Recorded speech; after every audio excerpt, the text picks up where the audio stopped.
తాకట్టులో ఉన్న బంగారాన్ని విడిపించి ఆ రోజు ఆన్లైన్ రేటుకే మేము కొంటాం. Sharma gold company. నమస్కారం, వెల్కమ్ టు సుమన్ టీవీ. నేను గీతాంజలి. 2025వ సంవత్సరం వచ్చేసింది. మరి ద్వాదశ రాశుల్లో జన్మించిన వారి జాతక ఫలితాలు ఏ విధంగా ఉండబోతున్నాయి? మెరుగైన ఫలితాల కొరకు ఎటువంటి పరిహారాలు వారు చేసుకోవాలి? మంచిగా ఉన్న రాశులు ఏవి, అంటే మంచి ఫలితాలను ఇచ్చేటువంటి రాశులు ఏ ఉన్నాయి, అలాగే చెడు ఫలితాలు ఏ రాశులు వారు అందుకోబోతున్నారు, ఈ వివరాలన్నీ ఇవాళ వీడియోలో నేను మీకు వివరిస్తాను. వివరించేందుకు ప్రస్తుతం మనతో పాటు ఉన్నారు ప్రముఖ జ్యోతిషులు బ్రహ్మశ్రీ నందిబట్ల శ్రీహర శర్మ గురువు గారు. వారితో మాట్లాడదాం. గురుగారు నమస్కారం అండి. వాగర్థ వివ సంపృక్తౌ వాగర్థ ప్రతిపత్తయే జగతః పితరౌ వందే పార్వతీ పరమేశ్వరౌ. సదాశివ సమారంభాం శంకరాచార్య మధ్యమాం అస్మదాచార్య పర్యంతం వందే గురు పరంపరాం. ఆదిత్యాయ చ సోమాయ మంగళాయ బుధాయ చ గురు శుక్ర శనిభ్యశ్చ రాహవే కేతవే నమః. శృంగేరి జగద్గురు పీఠాధిపతులకి, కంచి పీఠాధిపతులకి నమస్కారములు తెలియజేసుకుంటూ కార్యక్రమాన్ని ప్రారంభిద్దాం. వీక్షించేటువంటి సుమన్ టీవీ ప్రేక్షకులకి గమనిక, ఇప్పుడు మనం చెప్పుకోబోయేటువంటి రాశి ఫలాలు ఏవైతే ఉన్నాయో అవన్నీ కూడా ఆంగ్ల నూతన సంవత్సర గమనాన్ని దృష్టిలో పెట్టుకుని జనవరి 1వ తారీఖు నుంచి డిసెంబర్ 31వ తారీఖు వరకు మాత్రమే ఉన్నటువంటి గ్రహాల స్థితిగతులను బట్టి వివిధ రాశుల వారికి ఏ విధంగా ఉండబోతుందో తెలుసుకుందాం. మనకు సాంప్రదాయానుసారంగా వచ్చేటువంటి ఉగాది నుంచి ప్రారంభమయ్యే రాశి ఫలితాలని, అనగా వచ్చే విశ్వావసునామ సంవత్సరానికి సంబంధించి ఉగాది ప్రారంభమయ్యడానికి అంటే ముందుగా మళ్ళీ ఆ యొక్క ఉగాది సందర్భంగా మళ్ళీ వివిధ రాశుల వారికి సంబంధించి రాశుల ఫలితాలు ఇవ్వడానికి ప్రయత్నం చేస్తాను. కాబట్టి ఇటువంటి దాంట్లో ప్రపంచమంతా అంగీకరిస్తున్నటువంటిది 2025 నూతన సంవత్సరం. అదేవిధంగా మనము కూడా ఆంగ్ల నూతన సంవత్సరం అనేటువంటి భావనతో ఈ యొక్క కార్యక్రమం చేస్తున్నాం. అదే ఉగాది నాడైతే మార్చి 29వ తారీఖు నుంచి మళ్ళీ 2026-28 వరకు ఉండేటువంటి గమనం వరకు ఉండేది చెప్పేటువంటిది. అవి మనం మరియు వీడియోలో తెలియజేసుకుందాం. అదే అడగబోతున్నాను గురుగారు. అంటే సాధారణంగా ఒకటే ప్రశ్న అడుగుతారు, ఉగాది కదా అసలు చెప్పాలి జాతక ఫలితాలు అనేవి, ఈ లోపు ఏంటి అంటే ఒక సాంప్రదాయంగా అది కొనసాగిపోతుంది. అంటే మనకేమని చెప్పబడింది అంటే, ధర్మం ఏం చెప్పబడింది శాస్త్రంలో అంటేనమ్మా, ప్రపంచమంతా ఏది ఒక విషయం గురించి ఒక తాటి మీద ఉంటుందో అది ధర్మమే కూర్చుంటుంది, శాస్త్రమే కూర్చుంటుంది. ఇక మరి ద్వాదశ రాశులు వారి జాతక ఫలితాలు తెలుసుకుందాం. ముందుగా గ్రహస్థితులు ఏ విధంగా ఉన్నాయో తెలియచేస్తారా? జనవరి 1, 2025 నుంచి. ఇక గ్రహస్థితిలో గనక గమనించుకున్నట్లయితే ముఖ్యంగా గురువు 9th మే వరకు కూడాను ఈ వృషభ రాశిలో సంచారం చేస్తున్నాడు. 9th మే నుంచి మిథున రాశిలోకి సంచారం, 9th మే నుంచి సెప్టెంబర్ 27వ తారీఖు వరకు. ఇక సెప్టెంబర్ 28 నుంచి నవంబర్ 11వ తారీఖు వరకు కర్కాటక రాశిలో. ఇక నవంబర్ 12వ తారీఖు నుంచి డిసెంబర్ 28 వరకు కర్కాటక రాశిలోనే వక్రీకరించే స్థితి పొంది ఉండడం. ఇక శని భగవాన్ల వారిని కనుక చూసుకున్నట్లయితే 15 ఏప్రిల్ వరకు కుంభరాశిలో సంచారం చేస్తున్నారు. 16 ఏప్రిల్ నుంచి అక్టోబర్ 9వ తారీఖు వరకు మీనరాశిలో సంచారం. ఈ మధ్య కాలంలో జూలై 8వ తారీఖు నుంచి వక్రీకరించి మీనరాశిలోనే సంచారం చేస్తున్నాడు. అలాగే అక్టోబర్ 10వ తారీఖు నుంచి కుంభరాశిలో సంచారం చేస్తూ వక్రీకరించి కుంభరాశిలో, నవంబర్ 26వ తారీఖు నుంచి వక్రత్యాగము శని భగవాన్ల వారు చేస్తున్నారు. ఇక రాహుకేతులు కనుక చూసుకున్నట్లయితే 15 మే వరకు కేతువు కన్యలో మరియు రాహువు మీనరాశిలోకి, అలాగే 16 మే నుంచి సింహరాశిలో కేతువు, అలాగే కుంభరాశిలో 16 మే నుంచి రాహుగ్రహ సంచారం జరుగుతుంది. ఇక్కడ గమనించుకున్నట్లయితే ఇక్కడ వీక్షించేటువంటి ప్రేక్షకులకు అందరికీ తెలియజేయాల్సినటువంటి అంశం ఏంటంటే, ముఖ్యంగా అందరూ ఈ ద్వాదశ రాశుల గురించి రాగానే అందరూ ఆలోచించేటువంటిది ముఖ్యంగా శని దోషం. ఏలినాడు శని, అష్టమ శని, అర్ధాష్టమ శని, కంటక శని, యోగ శని, ఈ శని దోషాలు. అయితే ఇక్కడ 15 ఏప్రిల్ వరకు శని కుంభరాశిలో సంచారం చేస్తూ 16 ఏప్రిల్ నుంచి మీనరాశిలోకి సంచారం చేస్తున్నా, ఈ యొక్క జూలై 8 నుంచి మీనరాశిలోనే సంచారం చేస్తూ వక్రీకరించినటువంటి కారణం చేత మళ్ళీ ఈ కుంభరాశి ఫలితాన్ని ఇస్తాడు. అక్టోబర్ 10న కుంభరాశిలోనే వక్రీకరించి ఉన్నటువంటి స్థితిగతుల చేత ఏమవుతుంది, మళ్ళీ మకర రాశి ఫలితాన్ని శని భగవానులు ఇస్తారు. కాబట్టి అర్థం చేసుకోవాల్సినటువంటి అంశం ఏంటంటే, ఎవరికి కూడాను ఈ సంవత్సరం శని భగవానుడు యోగదాయకంగా పూర్తిగా లేడు. 12 రాశుల వారికి అష్టమ శని, అర్ధాష్టమ శని, కంటక శని, యోగ శని, దాంపత్య శని, ఈ రాశుల ఈ యొక్క శని దోషాలు ఏదో ఒక సందర్భంలో కొన్ని నెలల పాటు అందరూ రాశుల వారు అనుభవించాల్సిందే తప్ప ఇక్కడ ప్రత్యామ్నాయము లేదు. కాబట్టి ఇక కుంభరాశి వారికి ఏలినాటి శని వెళ్ళిపోతుందని సంతోషం కానీ, ఈ యొక్క సంబంధించి మకర రాశి వారికి ఏలినాటి శని వెళ్ళిపోతుందని సంతోషం కానీ, లేకపోతే కర్కాటక రాశి వారికి అష్టమ శని దోషం పోతుందని కానీ భావించాల్సిన అవసరం లేదు. వృశ్చిక రాశి వారికి అర్ధాష్టమ శని దోషం పోతుందని కూడా భావించాల్సిన అవసరం లేదు. ఎందుకంటే శని మళ్ళీ రుజుమార్గంలో వెళ్ళి మళ్ళీ వక్ర మార్గం చేత వక్రగతిన సంచారం చేస్తున్న కారణం చేత 12 రాశులు శని ప్రభావానికి గురవుతాయి. కాబట్టి ఈ సంవత్సరం అన్ని రాశుల వారు శని దోష పరిహారములు ఖచ్చితంగా చేసుకోవలసినదే, అందులో సందేహం లేదు. గురుగారు, గ్రహస్థితులు ఏ విధంగా ఉన్నాయో తెలియజేశారు. మరి సింహరాశి వారి జాతక ఫలితాలు ఏ విధంగా ఉన్నాయో తెలియజేస్తారా? వీక్షించేటువంటి సుమన్ టీవీ ప్రేక్షకులకి ఈ యొక్క 2025 సంవత్సరంలో జనవరి 1వ తారీఖు నుంచి డిసెంబర్ 31వ తారీఖు వరకు సింహరాశి వారికి ఏ విధంగా ఉండబోతుందో తెలుసుకుందాం. ముందుగా గమనించుకున్నట్లయితే ఈ యొక్క సింహరాశిలో జన్మించినటువంటి వ్యక్తులకి 9 మే వరకు గురువు వృషభ రాశిలో నవమ స్థానంలో సంచారం చేస్తూ ఉండడం, దశమ స్థానంలో సంచారం చేస్తూ ఉండడం, అలాగే 9 మే నుంచి సెప్టెంబర్ 27 వరకు లాభస్థానంలో సంచారం, మళ్ళీ సెప్టెంబర్ 28 నుంచి నవంబర్ 11 వరకు కర్కాటకంలోనే. మళ్ళీ ఇక్కడ గమనించుకున్నట్లయితే ప్రధానంగా ఈ యొక్క ఇటు శని బలము మరియు గురు బలము తక్కువగా ఉన్నటువంటి కారణం చేత కొన్ని ఇబ్బందికర పరిస్థితులు అనేటువంటివి ఈ సింహరాశిలో జన్మించినటువంటి వారు ఈ సంవత్సరం ఎదుర్కోబోతున్నారు. కాబట్టి ఇబ్బందులు అనేటువంటివి ముందుగానే మనకు ఉన్నాయని తెలుసుకున్నప్పుడు దాని నుంచి ఎలా బయటపడాలో అనేటువంటి ఆలోచనతో క్రమశిక్షణతో గనక ఉన్నట్లయితే ఈ సింహరాశి వారికి ఈ యొక్క 2025 సంవత్సరం అంతా కూడాను ఆనందదాయకంగా ఉంటుందని చెప్పవచ్చు. అయితే ఇక్కడ గమనించుకున్నట్లయితే ప్రధానంగా మార్చి 30వ తారీఖు వరకు గురువు వక్రీకరించి ఉండడం, నవమ స్థాన ఫలితాన్ని ఇవ్వడం, తద్వారా ఏమవుతుంది, ప్రధానంగా విదేశీయానానికి సంబంధించి చేయ ప్రయత్నాలన్నీ కూడాను కొలిక్కి వస్తాయి. విదేశీ విద్య లేదా విదేశంలో ఉద్యోగం కోసం ప్రయత్నం చేసే సింహరాశిలో జన్మించినటువంటి వాళ్ళకి అంతా శుభకరంగా ఉంటుందని చెప్పవచ్చు. ఇక దశమస్థానం ఉన్నటువంటి సంచార ప్రభావం చేత ఎప్పుడు ఏప్రిల్ 1వ తారీఖు నుంచి 9 మే వరకు కూడా దశమ స్థానంలో సంచారం చేస్తుండడం. కాబట్టి ఈ యొక్క సింహరాశిలో జన్మించినటువంటి ఉద్యోగస్తులు ఎవరికైతే ఉంటారో వాళ్ళకి సాధారణమైనటువంటి ప్రమోషన్స్తో కూడుకున్నటువంటి బదిలీలు కానీ, లేకపోతే ఈ యొక్క ప్రమోషన్స్ అనేటువంటివి, కొత్త బాధ్యతలు అనేటువంటివి ఈ 1 ఏప్రిల్ నుంచి 9 మే వరకు మధ్యకాలంలో మీకు ఏర్పడతాయని చెప్పవచ్చు. ఇక 9 మే నుంచి సెప్టెంబర్ 27వ తారీఖు వరకు లాభస్థానంలో గురు సంచారం చేస్తున్నటువంటి ప్రభావం చేత మనం లాభం అంటే యోగదాయకంగా ఉంటుంది అనుకుంటాం. కానీ కొన్ని విపత్కర పరిస్థితులు గురుగ్రహ ప్రభావాలను ఎదుర్కోవాల్సి వస్తుంది. అంటే ఏమవుతుంది, ఉద్యోగంలో చేసేటువంటి వాళ్ళైతే అధికారుల యొక్క ఆగ్రహాలకు గురవడం, అలాగే తోటి ఉద్యోగస్తులు సహకరించకపోవడం, అలాగే వ్యాపారస్తులైతే కస్టమర్స్ వల్ల ప్రభావాలు ఎక్కువగా ఇబ్బందులు పడుతూ ఉండడం, అలాగే వృత్తుల్లో ఉన్న వాళ్ళైతే సహాయ సహకారాలు, పెద్దల యొక్క సహాయ సహకారాలు రాకపోవడం, అనుకున్నటువంటి పనులు, పెద్దవాళ్ళ నుంచి కావాల్సినటువంటి పనులు అన్నీ కూడాను డిలే అవుతుండడం ఈ యొక్క సింహరాశిలో జన్మించినటువంటి ఉద్యోగస్తులు, వ్యాపారస్తులు, కుల వృత్తుల్లో ఉన్న వాళ్ళు గమనించవచ్చు. ఇక ప్రైవేట్ రంగంలో ఉన్నటువంటి వాళ్ళకైతే కూడా సాధారణంగా ఉద్యోగం కోసం ఎక్కువగా ప్రయత్నం చేయాల్సి వస్తుంది. నిరుద్యోగస్తులు బాగా కష్టపడితే తప్ప ఉద్యోగాన్ని సంపాదించుకోలేనటువంటి పరిస్థితి. సాధారణమైనటువంటి ప్రమోషన్స్తోనే ఈ యొక్క సింహరాశిలో జన్మించినటువంటి ఉద్యోగస్తులు ఉంటారని చెప్పవచ్చు. ఇక గమనించుకున్నట్లయితే ప్రధానంగా ఈ యొక్క శని ప్రభావం, శని 15 ఏప్రిల్ వరకు కుంభరాశిలో సంచారం చేస్తూ 16 ఏప్రిల్ నుంచి శని భగవానుల వారు అక్టోబర్ 9 వరకు మీనరాశిలో సంచారం చేస్తున్నాడు. కాబట్టి ఈ యొక్క సప్తమ శని నుంచి అష్టమ శని దోష ప్రభావం అనేటువంటిది 16 ఏప్రిల్ నుంచి ఈ యొక్క సింహరాశి వారికి ఏర్పడబోతుంది. అయితే అష్టమ శని దోషం వల్ల చాలా ఇబ్బందులు అనేటువంటివి ఉంటాయి. కానీ ఎక్కువ కాలం ఉంటుందా అంటే జూలై 8వ తారీఖు నుంచి మళ్ళీ వక్రీకరించి స్థితి పొంది ఉండడం, మళ్ళీ సప్తమ శని ప్రభావాన్ని కలిగి ఉండడం, తర్వాత అక్టోబర్ 10న కుంభరాశిలో సంచారం చేస్తూ వక్రీకరించి స్థితి పొంది ఉండడం, అక్టోబర్ 10వ తారీఖు నుంచి నవంబర్ 26వ తారీఖు వరకు ఉన్నటువంటి సమయం ఏదైతే ఉంటుందో ఈ యొక్క సింహరాశిలో జన్మించినటువంటి వారికి శని అనుకూలంగా ఉండేటువంటి సమయం ఈ సమయం మాత్రమే. మిగతా సమయంలన్నీ కూడాను ఇబ్బందికర పరిస్థితులు అనేటువంటి సింహరాశి వారికి గోచరమవుతున్నాయి. కాబట్టి మీరు ఏదైనా కానీ కింది వాళ్ళ సహాయ సహకారాలు కానీ, శని బలం ఉండి అనేక రకాలైనటువంటి అవకాశాలు ఏవైనా కావాలనుకునేటువంటి వాళ్ళు ముఖ్యంగా ఈ సంబంధించినటువంటి అక్టోబర్ 10 నుంచి నవంబర్ 26 మధ్యకాలంలోనే మీకు యోగదాయకంగా ఉంటుందని చెప్పవచ్చు. ఇక కేతువు ఎప్పుడైతే రాశిలోకి ప్రవేశం చేసి 16 మే నుంచి ప్రవేశం చేస్తాడో, అలాగే సప్తమ స్థానంలో రాహు ప్రభావం ఉంటుందో, ముఖ్యంగా చేసేటువంటి ప్రతి పనులు కానీ, ఎదుటి వాళ్ళ నుంచి సహాయ సహకారాలు పొందేటువంటి స్థితిగతులు కానీ 16 మే నుంచి కొంత తగ్గుముఖం పడతాయి. జీవిత భాగస్వామి, వ్యాపార భాగస్వాములతో పొరపచ్చాలు వచ్చే అవకాశం ఈ యొక్క సింహరాశిలో జన్మించినటువంటి వారికి 16 మే తర్వాత ఉంది. కాబట్టి జాగ్రత్తలు పాటించండి.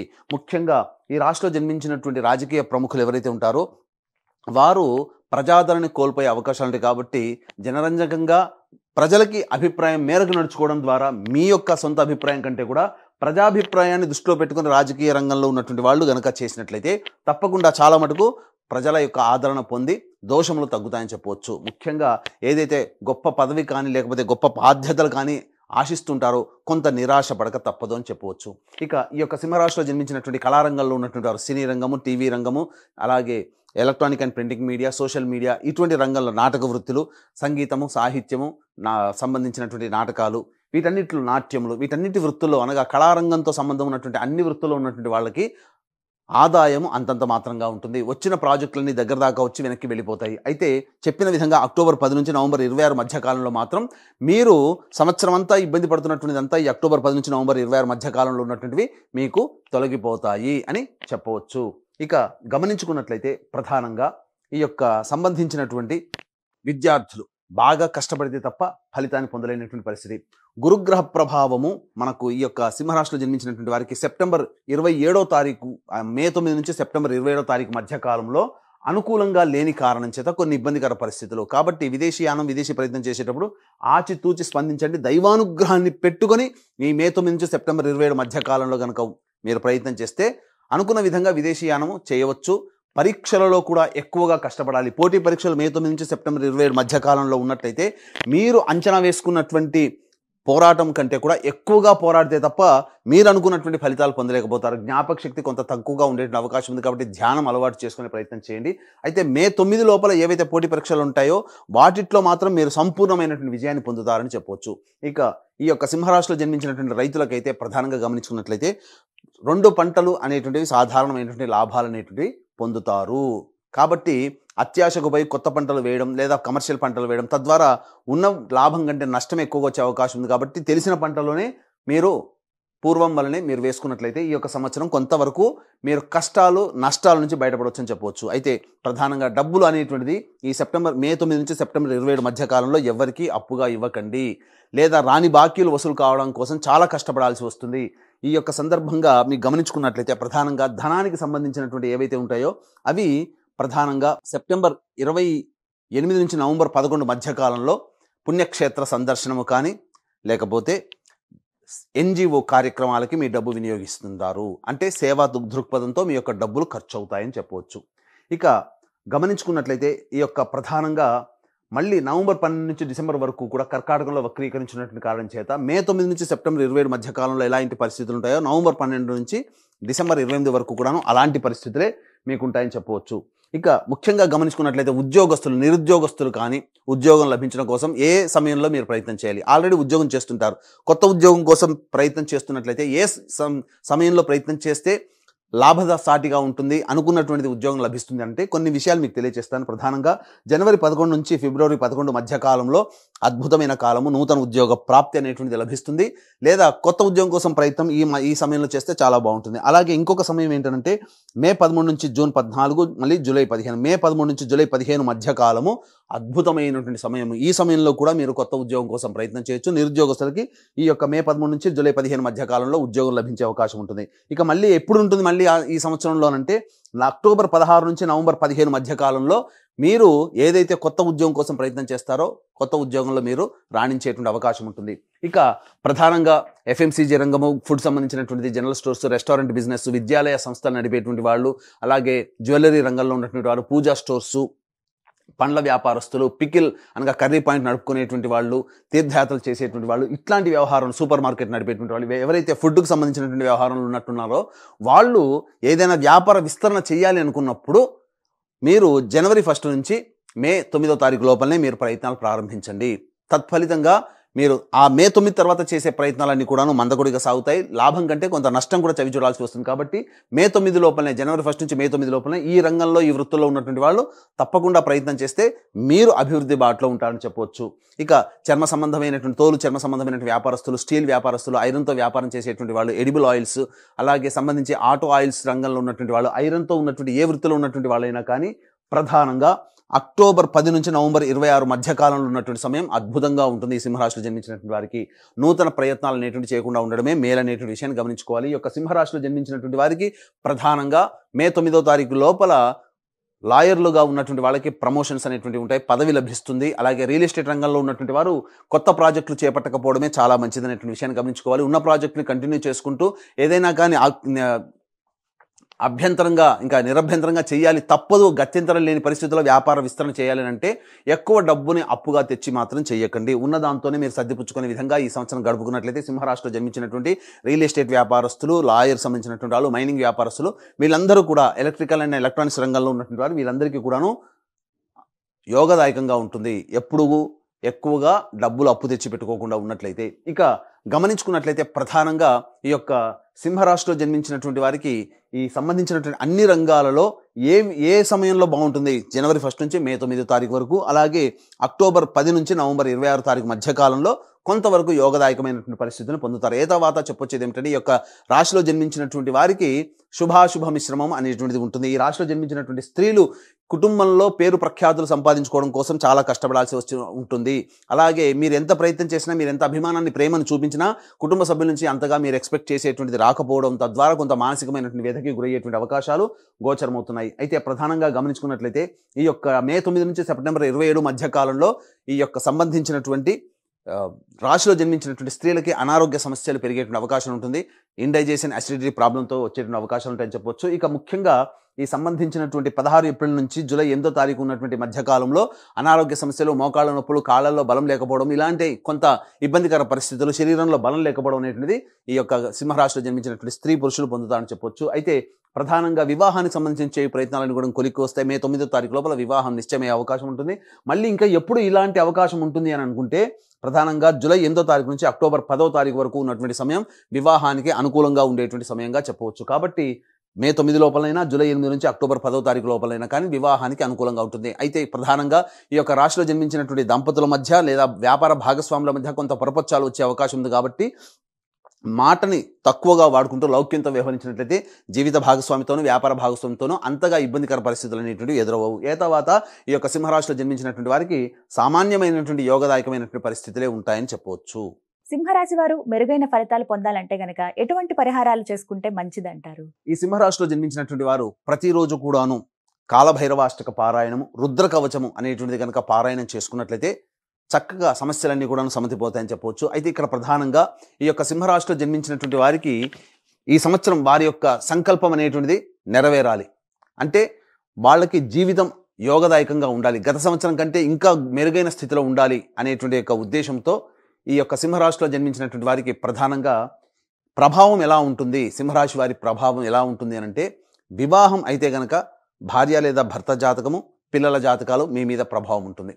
అలాగే వివాహం కాకపోతే తల్లిదండ్రులు, తోడబుట్టిన వాళ్ళ జాతకం ప్రభావం కూడా మీ మీద ఉంటుంది. కాబట్టి ఈ యొక్క సింహరాశిలో జన్మించినటువంటి వారికి చక్కగా దైవానుగ్రహం తక్కువగా ఉన్నటువంటి కారణం చేత దైవానుగ్రహం అందరికీ అందించాలనేటువంటి ఒక సదుద్దేశంతో ఈ 2025 సంవత్సరంలో మీ రెజల్యూషన్స్ అన్నీ కూడాను పూర్తి చేయించాలనేటువంటి సదుద్దేశంతో ఈ యొక్క జనవరి 13వ తారీఖు రోజున అద్భుతమైనటువంటి రోజు, పుష్య పౌర్ణమి రోజు, ఆ రోజున శ్రీకారం చుట్టబోతున్నాం. ప్రతి నెల ఒక్కొక్క పుణ్యక్షేత్రంలో మీ కుటుంబ సభ్యుల గోత్రనామాదులతో సర్వదోష నివారణ పూజలు, హోమాలు అనేటువంటి చేయించడం జరుగుతుంది. అలాగే శని ప్రభావము 12 రాశుల వారికి ఉంటుంది. కాబట్టి గత జన్మ కర్మదోష నివారణార్థమై హోమాది కార్యక్రమాలు ప్రతి నెల ఒక్కొక్క పుణ్యక్షేత్రంలో ఒక్కొక్క రోజున చేయించడం జరుగుతుంది మీ కుటుంబ సభ్యుల గోత్రనామాలతో. వీరికి సంబంధించినటువంటి వివరాలకి సంబంధించినటువంటి రిజిస్ట్రేషన్ వివరాలు కార్యక్రమ తదనంతరం కాంటాక్ట్ చేసి తెలుసుకోవచ్చు. అలాగే తండ్రి వైపు, భర్త వైపు 6 తరాలు, తల్లి వైపు, భార్య వైపు 3 తరాల్లో ఏమైనా కుటుంబంలో దుర్మరణాలు ఉన్నా, అలాగే liver problem, kidney problem, cancer రోగాలతో మరియు 60 సంవత్సరాల లోపల మీ కుటుంబ సభ్యులు ఏ విధంగానైనా చనిపోయినా వాటిని పితృదోషం అని అంటారు. కాబట్టి ఇటు పితృదోష నివారణకి ప్రతి నెల కూడాను పితృదోష నివారణ కార్యక్రమాలు జరిపించడం జరుగుతుంది. అవకాశం ఉన్న వాళ్ళు కార్యక్రమ తదనంతరం కాంటాక్ట్ చేసి తెలుసుకోవచ్చు.